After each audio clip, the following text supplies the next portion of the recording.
토마토를 생으로 먹어야 몸에 좋다고 해서 열심히 드셨는데 생각보다 별 차이를 못 느끼셨다면 오늘 이야기가 도움이 될 수 있습니다. 사실 토마토는 생으로 먹을 때보다 양파와 함께 끓였을 때 몸이 훨씬 반기는 성분이 있습니다. 오늘은 토마토와 양파로 만드는 만능 베이스와 재료 고르는 법, 영양을 살리는 끓이는 시간, 그리고 한번 만들어 두면 오래 두고 먹을 수 있는 보관 비법까지 알려드리겠습니다.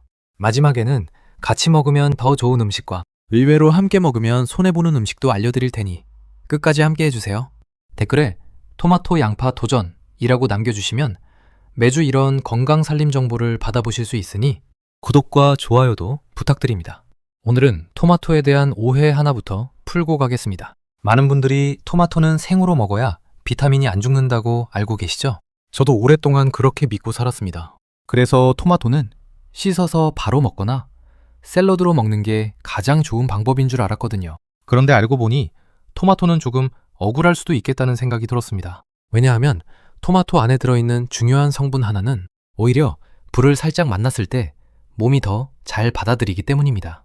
그래서 토마토를 꾸준히 드시는 분들 중에도 생으로만 드시는 분과 한번 끓여 드시는 분은 생각보다 큰 차이가 날 수 있습니다. 바로 라이코펜이라는 성분 때문인데요. 이름은 조금 낯설어도 역할은 아주 단순합니다.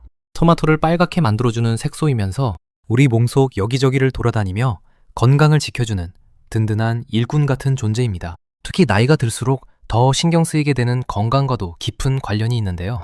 우리 몸 혈관을 청소해주고 노화를 늦춰주는 아주 고마운 성분입니다. 그런데 이 라이코펜이라는 게 토마토 세포 안에 꽁꽁 갇혀 있어서 생으로 드시면 일부만 흡수되고 나머지는 그냥 몸 밖으로 빠져나가 버려요. 하지만 열을 가하면 이야기는 완전히 180도 확 달라져요. 세포벽이 부드러워지면서 라이코펜이 훨씬 잘 빠져나오고 거기에 기름까지 더해지면 흡수율이 몇 배나 뛰어오르거든요.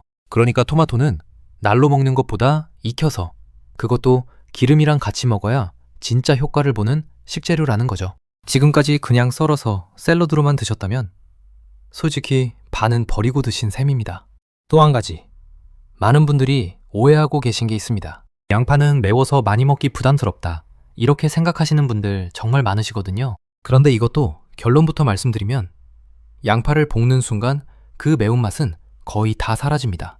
양파의 매운 성분은 휘발성이라서 불 위에서 시간을 들여 천천히 볶아주면 매운 기운은 날아가고 대신 단맛만 진하게 남거든요. 이 분야에서 평생을 보내신 분한테 직접 들은 방법인데요.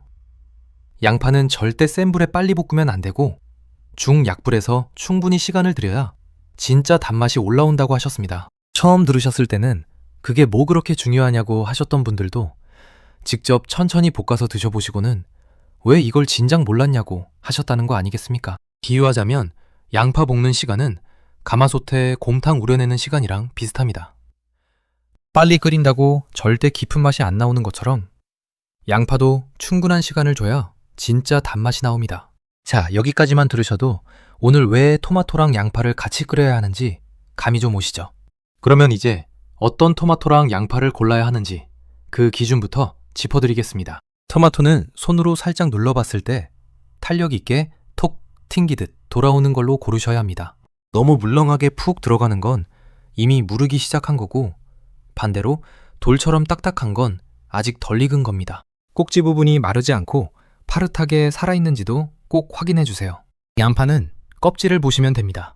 껍질이 바삭바삭하고 윤기가 도는 걸로 고르시고, 목 부분을 살짝 눌렀을 때 단단한 게 좋은 양파입니다. 만약 목 부분이 물렁하거나 거기서 냄새가 올라온다면 그건 이미 속이 무르기 시작했다는 신호니까 피하셔야 합니다. 잘못 고른 토마토를 집에 가져오시면 며칠 안 가서 물러지고 물이 흥건하게 나오면서 결국 음식물 쓰레기통으로 직행하는 경우 정말 많으시잖아요. 양파도 마찬가지로 속이 무른 걸 사오시면 손질하다가 갈변되고 냄새까지 나서 결국 반도 못 쓰고 버리게 되는 일이 흔합니다. 그리고 보관 습관도 한번 짚고 넘어가야겠습니다. 많은 분들이 토마토를 사오시면 무조건 냉장고에 넣어두시는데 사실 이건 좋은 방법이 아닙니다. 토마토는 차가운 곳에 두면 오히려 맛과 향을 만드는 효소 활동이 둔해져서 풍미가 떨어집니다. 그러니까 다 익은 토마토는 상온에서 3일에서 5일 안에 드시는 게 가장 맛있고, 더 오래 두고 싶으시면 그때 냉장고로 옮겨주시면 됩니다. 양파는 반대로 서늘하고 바람 잘 통하는 곳에 두셔야 합니다. 비닐봉지에 꽁꽁 싸서 두시면 습기가 차서 금방 물러지니까 망에 넣거나 신문지로 감싸서 통풍이 되는 곳에 두시면 한 달에서 2달까지도 거뜬합니다. 냉장고가 무조건 정답은 아니라는 거 오늘 꼭 기억해 두십시오. 자, 이제 본격적으로 맞는 소스 만드는 방법으로 들어가겠습니다. 준비물은 토마토 9개, 양파 3개, 올리브 오일 4큰술, 소금 5꼬집, 물 반컵, 그리고 월계수잎 2에서 3장이면 충분합니다. 바질 가루가 있으시면 한 작은술 더해주시고요. 먼저 양파를 최대한 얇게 채 썰어주세요. 양이 많아 보이셔도 걱정 안 하셔도 됩니다. 익히면 부피가 확 줄어드니까요.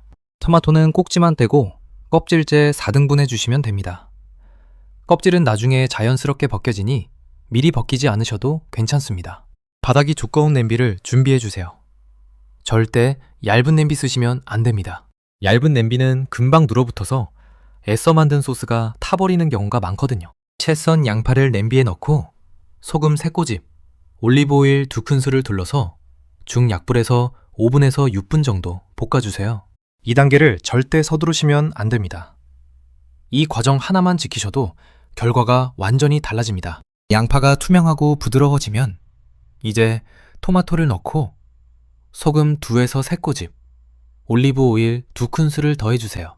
뚜껑을 덮고 중약불에서 3분간 익혀주시고 그 다음 뚜껑을 열어서 바닥이 타지 않게 가볍게 섞어주신 다음 물 반컵을 부어주세요.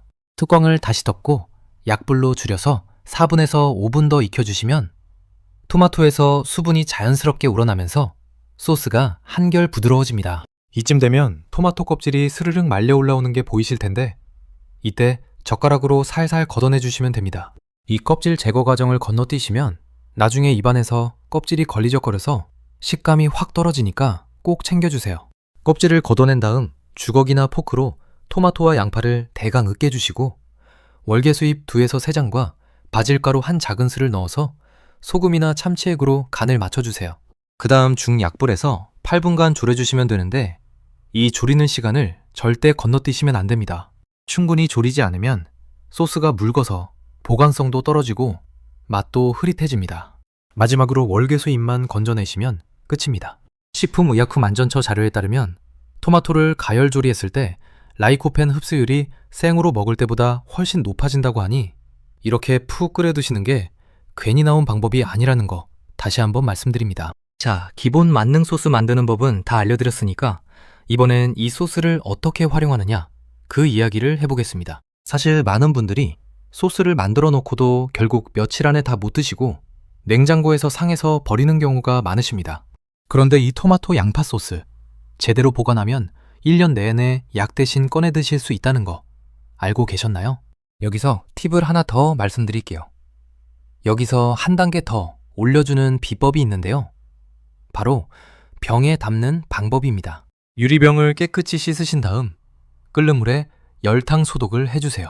소독한 병이 아직 뜨거울 때 간 만든 뜨거운 소스를 가득 채워서 바로 뚜껑을 닫아주시고 병을 거꾸로 엎어서 하루, 그러니까 24시간 정도 그대로 두시면 됩니다. 이렇게 하시면 병 안에 진공 상태가 만들어지면서 냉장고가 아니라 서늘한 실온에서도 1년 가까이 두고 드실 수 있게 됩니다. 비유하자면 이건 예전 어른들이 김장독 묻어두던 방식이랑 비슷합니다. 공기를 차단해서 오래 두고 꺼내 먹는 그 지혜를 작은 유리병 하나로 똑같이 재현하는 거죠. 한번 만들어두면 바쁜 아침에도 갑자기 손님이 오셨을 때도 냉장고 문만 열면 바로 꺼내 쓸 수 있으니 이만한 효자 반찬이 없습니다. 그리고 이 소스 단순히 반찬으로만 끝나는 게 아닙니다. 따뜻하게 데워서 빵에 발라 드시면 그 자체로 근사한 브런치가 되고 삶은 파스타 면을 넣고 슥슥 비벼주시면 근사한 토마토 파스타가 완성됩니다. 여기서 한 단계 더 나아가서 팬에 소스를 두르고 가운데를 살짝 파서 계란을 톡 깨 넣은 다음 뚜껑 덮고 약불에서 5분 정도 익혀보세요. 이게 바로 중동 지역에서 즐겨 먹는 샥슈카라는 음식인데 이름이 낯서시죠? 쉽게 말씀드리면 토마토 소스에 계란을 퐁당 빠뜨려 익힌 든든한 한 그릇 요리입니다. 계란 노른자가 톡 터지면서 소스랑 어우러지면 한 숟갈만 떠드셔도 이게 이렇게 맛있었나 싶으실 겁니다. 아침에 입맛 없으실 때 이거 한 그릇이면 속도 든든하고 영양도 든든하니 1년 내내 약 대신 드신다는 말이 괜히 나온 게 아닙니다.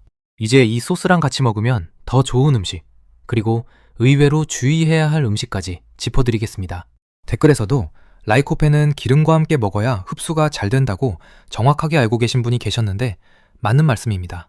그래서 이 소스에 올리브 오일을 넉넉히 넣어 만드는 거고, 다 끓이고 식힌 뒤에 올리브 오일을 한 바퀴 더 둘러서 드시면 흡수율을 한 번 더 끌어올릴 수 있습니다. 또 치즈나 견과류처럼 기름기가 있는 음식이랑 같이 드셔도 좋습니다. 농촌진흥청 연구에 따르면 토마토를 기름과 함께 조리했을 때 라이코펜 흡수율이 생으로 먹을 때보다 몇 배나 높아진다는 결과가 있을 정도니까 이 조합은 그냥 맛있어서가 아니라 과학적으로도 이유가 있는 궁합인 겁니다. 반대로 주의하셔야 할 게 있는데 바로 우유나 유제품을 한꺼번에 너무 많이 같이 드시는 겁니다. 토마토의 산성 성분이 유제품의 단백질이랑 만나면 속이 더부룩하거나 소화가 더디게 느껴질 수 있거든요. 알고 드시는 것과 모르고 드시는 것은 차이가 있거든요. 그러니까 우유 한 잔 정도는 괜찮지만 치즈 듬뿍 들어간 음식이랑 한꺼번에 몰아서 드시는 건 가급적 피해 주시는 게 좋습니다. 여러분, 토요일 아침에 마트 들렀다가 토마토랑 양파 한 박스씩 사들고 오신 적 한 번쯤 있으시죠? 막상 집에 와서 보면 이걸 언제 다 먹나 싶고, 결국 며칠 지나면 한쪽 구석에서 물러지고 있는 토마토를 발견하고 한숨 쉬신 경험. 혹시 여러분도 이런 경험 있으셨나요? 그런데 이렇게 한번 푹 끓여서 병에 담아두기만 하면 그 많던 토마토랑 양파가 1년 내내 꺼내 쓰는 효자 반찬으로 바뀝니다. 이게 단순한 것이 아니라는 거 알고 계셨나요? 단순히 음식 하나 만드는 게 아니라 냉장고 안에서 매번 썩어가던 식재료를 살리는 일이기도 한 겁니다. 댓글에서도 속이 편하고 좋다고 요즘 계속 해드신다고 하신 분들 많으셨는데 그게 괜히 그런 게 아닙니다. 오늘 저녁 딱 한 가지만 바꿔보신다면 그냥 사다 둔 토마토랑 양파를 썰어서 드시는 대신 한번 툭 끓여서 병에 담아보시는 건 어떠신가요? 지금 시작하면 내년 이맘때쯤 여러분 식탁 위에는 또 어떤 모습이 펼쳐져 있을까요? 지금 시작하셔도 절대 늦지 않습니다. 오늘 영상에서 토마토는 생으로 드시는 것보다 양파랑 같이 끓여 드셔야 라이코펜이라는 성분이 몇 배나 더 잘 흡수된다는 것, 그리고 양파는 천천히 볶아야 매운맛은 날아가고 단맛만 남는다는 것을 알려드렸습니다. 또 토마토는 손으로 눌렀을 때 탄력 있게 톡 튕기는 걸로, 양파는 껍질이 바삭하고 목 부분이 단단한 걸로 고르셔야 한다는 것도 함께 짚어드렸습니다. 보관할 때는 토마토는 상온에서 3일에서 5일, 양파는 통풍 잘 되는 곳에서 한 달에서 2달까지 두고 드시면 된다는 것도 잊지 말아주세요. 그리고 한번 만들어두면 열탕 소독한 병에 담아서 1년 내내 약 대신 꺼내 드실 수 있다는 것까지. 오늘 정말 알찬 이야기 나눠드렸습니다. 댓글로 27년차 셰프라고 밝혀주신 분이 직접 소스 전공이라며 자세한 설명에 도움이 많이 됐다고 남겨주신 것처럼 이 방법은 단순히 집에서 만든 레시피가 아니라 현장에서도 인정받는 방식입니다. 오늘 당장 실천하실 한 가지를 제안드린다면 지금 냉장고를 한번 열어보세요. 토마토나 양파 분명 하나쯤은 들어있으실 겁니다. 그걸 꺼내서 오늘 저녁 딱 한 번만 끓여보시는 겁니다. 거창한 장보기도 어려운 도구도 필요 없습니다. 오늘 만든 이 한 병이 단순한 소스가 아니라 1년 내내 가족의 식탁을 든든하게 채워주는 작은 보험이 되고, 바쁜 아침마다 꺼내 쓸 수 있는 효자 반찬이 되고, 손주들 놀러왔을 때 따뜻하게 데워서 빵에 발라줄 수 있는 작은 행복이 되는 겁니다. 토마토 한 알, 양파 한 알이 별것 아닌 것 같아도 이렇게 정성을 들이면 1년 내내 약 대신 드실 수 있는 귀한 음식이 됩니다. 옛말에 식약동원이라는 말이 있습니다. 이름이 좀 어려우시죠? 쉽게 말씀드리면 음식과 약은 그 뿌리가 같다는 뜻입니다. 결국 매일 식탁에 무엇을 올리느냐가 곧 우리 건강을 결정짓는다는 이야기인데, 오늘 만든 이 소스 한 병이야말로 그 말을 그대로 보여주는 음식이 아닌가 싶습니다. 농촌진흥청 연구에 따르면 토마토와 양파처럼 항산화 성분이 풍부한 채소를 꾸준히 섭취한 그룹은 그렇지 않은 그룹보다 혈관 건강 지표가 훨씬 양호하게 나타났다는 결과가 있습니다. 실제로 관련 연구에서는 채소를 익혀서 꾸준히 드신 분들 10명 중 7명이 혈관 나이가 실제 나이보다 젊게 측정됐다는 결과도 보고된 바 있습니다. 거창한 약을 챙겨 드시는 것도 중요하지만 이렇게 매일 밥상 위에 한 숟갈씩 올리는 작은 습관이 쌓이고 쌓이면 몇 년 뒤에는 전혀 다른 결과로 돌아온다는 거 다시 한번 말씀드리고 싶습니다. 그리고 이 소스 혼자만 만들어 드시지 마시고 꼭 주변에 나눠보시면 좋겠습니다. 옆집 사시는 분이나 가까이 지내는 친구분께 한 병 나눠드리면서 이거 토마토랑 양파로 끓인 건데 한번 드셔보시라고 말 한마디 건네보세요. 음식을 나누는 그 순간 정도 함께 나눠지고 대화도 자연스럽게 이어집니다. 좋은 정보는 나만 알고 있으면 아깝습니다. 오늘 영상도 가족이나 가까운 분께 한번 보여드리시고 다 같이 만들어 보면서 드런드런 이야기 나눠보시면 어떨까요? 음식을 함께 만들고 나누는 그 시간 자체가 사실은 가장 좋은 보약이라는 말씀 꼭 기억해 두십시오. 마지막으로 구독과 좋아요 눌러주시면 매주 이런 건강살림 정보를 빠르게 받아보실 수 있습니다. 감사합니다.